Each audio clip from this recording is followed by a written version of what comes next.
नमस्कार, सत श्री अकाल, जय श्री राम। मैं आपका अपना दोस्त मुकेश गोयल यूट्यूब चैनल भक्ति 24 आवर्स पर आप सबका स्वागत करता हूं। आशा करता हूं कि आप सब लोग कुशल मंगल होंगे। हमारे भारतवर्ष में एक बहुत बड़ी विडंबना है। हर चीज को वो ऐसे चाहते हैं कि हथेली पे सरसों उगाना। हर चीज की इतनी जल्दबाजी में रहते हैं। पर जल्दबाजी में कौन लोग रहते हैं, ये मैं थोड़ा सा आपको इसके बारे में बता दूं। कुछ लोग बेचारे इतने सीधे सच्चे होते हैं कि वो चाहते हैं कि किसी चीज का हल अभी अभी निकलना चाहिए। कुछ लोग देश के दुश्मन होते हैं, वो चाहते हैं कि इस चीज का हल अभी अभी निकल जाना चाहिए। लेकिन समझदार आदमी, समझदार इंसान पहले सारी चीजें समझता है कि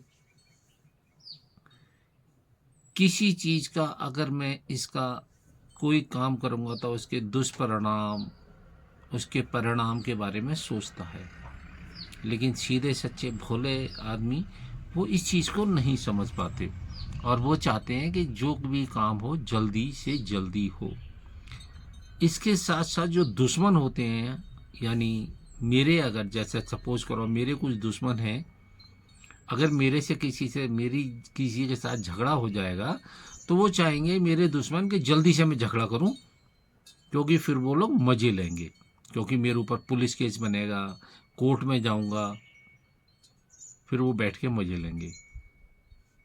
जो मेरे शुभ चिंतक होंगे वो कहेंगे भाई अगर इसके साथ तुम्हारी लड़ाई हो गई है तो पहले इसको बाहर करने दो, जिसकी कदम क्या चलती है उसको चलने दो, उसके बाद आप कदम चलाना। वो हमारे शुभ चिंतक होंगे, वो हमें ऐसी बातें बताएंगे। तो वही सिचुएशन अभी हमारे देश में हो रही है कि पहलगांव में जो हमारे हिंदू भाई मारे गए, उसके बाद से पूरे देश में रोष है। तो कुछ लोग, तो कुछ पार्टियां, यानी कुछ लोग नहीं, कुछ पार्टियां ये कह रही हैं कि इसमें हिंदू मुस्लिम कहां से आ गया। तो उनके लिए मैं कहूंगा ब्रिगेडियर एस.के. मलिक साहब की किताब पढ़ लें कि कुरान की फिलॉसफी क्या कहती है, सब समझ में आ जाएगा। सेक्युलरों के सब समझ में आएगा। अब कुछ लोग कह रहे हैं कि जल्दी से जल्दी युद्ध करो, कुछ लोग कह रहे हैं अभी तक युद्ध क्यों नहीं किया। जो कल तक जिहादियों के फेवर में बात करते थे वो आज हमसे कह रहे हैं कि जल्दी से युद्ध करो। तो इसका मतलब आप लोग समझो कहीं ना कहीं दाल में कुछ ना कुछ काला है। जब से मोदी जी की सरकार आई है, देश में एक चीज तो जरूर हो गई है कि भारत के दुश्मन, जो हमारे भारतवर्ष के दुश्मन हैं, वो बहुत जागृत हो गए। यानी वो किसी ना किसी तरह चाहते हैं कि भारत का नुकसान हो और हमारा देश पीछे जाए। जैसे कि पहले होता था कि हम हर चीज बाहर से लेते थे, यानी अगर हमने कोई आर्म्स का सामान लेना है वो भी हम बाहर से लेंगे।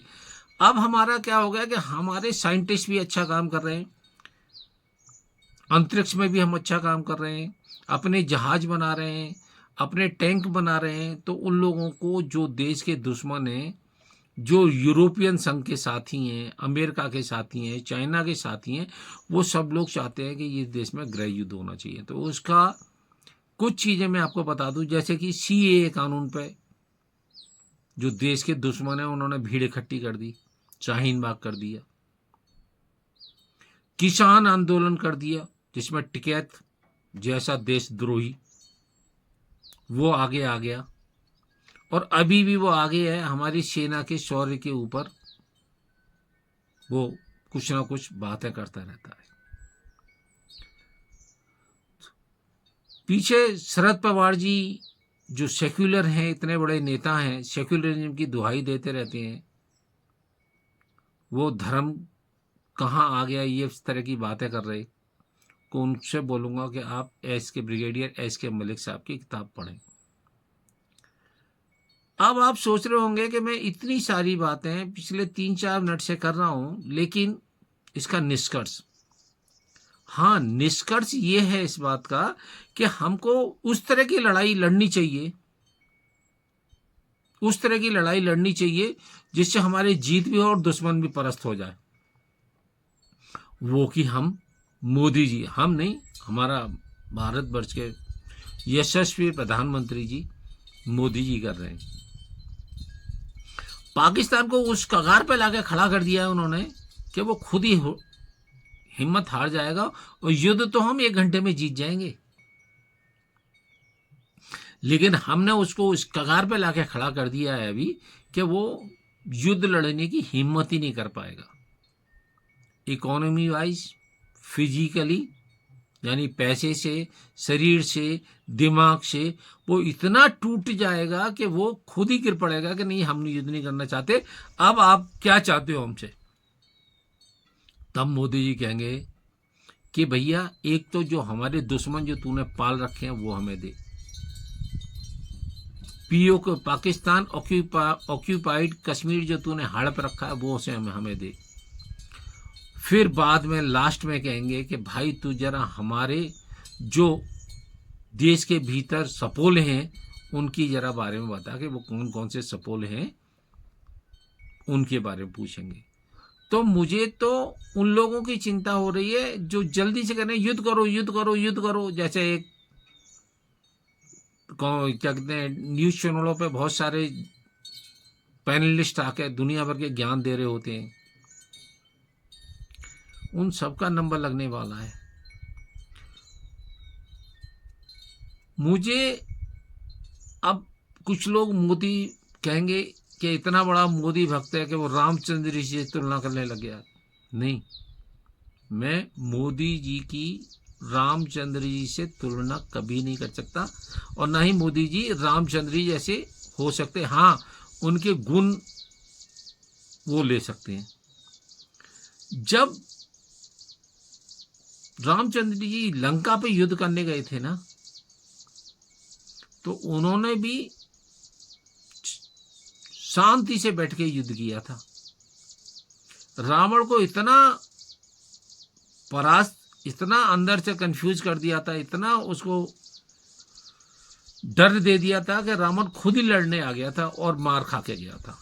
यानी वो अपने घर का एक एक बच्चा भेजता रहा और अपने बच्चे को मरवाता रहा। वही मोदी जी काम करेंगे कि पाकिस्तानी खुद ही मरते रहेंगे और खुद ही मरते रहेंगे और भारत युद्ध अपने आप जीतता रहेगा। तो मैं तो सभी लोगों से ये कहूँगा, चिंता मत करो, युद्ध पाकिस्तान से तो लड़ेंगे लड़ेंगे, लेकिन जो घर के अंदर बैठे हैं ना सपोले, उनसे भी हम युद्ध लड़ेंगे और उनको भी हराएंगे। मोदी जी किसी को छोड़ने वाले नहीं हैं।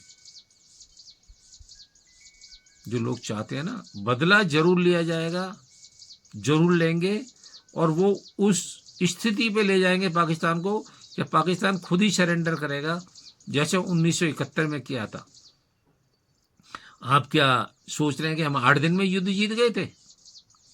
8 दिन से पहले की जो इंदिरा जी की जितनी मेहनत थी ना, उसने हमें युद्ध जिताया था कि हमने उनकी सेना का मनोबल इतना गिरा दिया था कि वो सरेंडर कर दिए थे। लेकिन हमारे यहाँ के कुछ मक्कार जर्नलिस्ट, जैसे कि कारगिल का युद्ध हो रहा था, कारगिल की लड़ाई हो रही थी, तो उस टाइम भी हम शांति से बैठ के और लड़ाई लड़ रहे थे, तो कुछ लोग कह रहे थे हमारी सेना का मनोबल गिर रहा है, कुछ लोग हमारे परेशान हो रहे हैं, राजस्थान में इतनी गर्मी है कि हमारे आर्मी के जवान परेशान हो रहे हैं। तो उस तरह के जो जर्नलिस्ट होते हैं, जैसे एनडीटीवी था, टाइम्स ऑफ इंडिया, इस तरह के जो न्यूज़पेपर है ना, ये अपनी सेना का मनोबल गिराने के चक्कर में रहते हैं। ये बेसिकली देश के दुश्मन हैं, दुश्मन।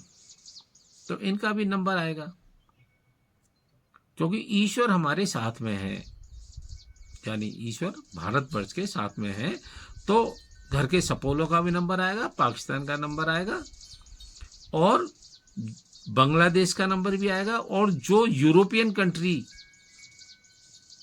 देश का, भारतवर्ष का नुकसान देखना चाहते हैं ना, अब भारतवर्ष का नुकसान नहीं होगा, उन्हीं का नुकसान होगा। आशा करता हूँ मेरी ये बातें आपको अच्छी लगी होंगी। मेरे चैनल को सब्सक्राइब करें, वीडियो को लाइक करें। जय हिंद, वंदे मातरम।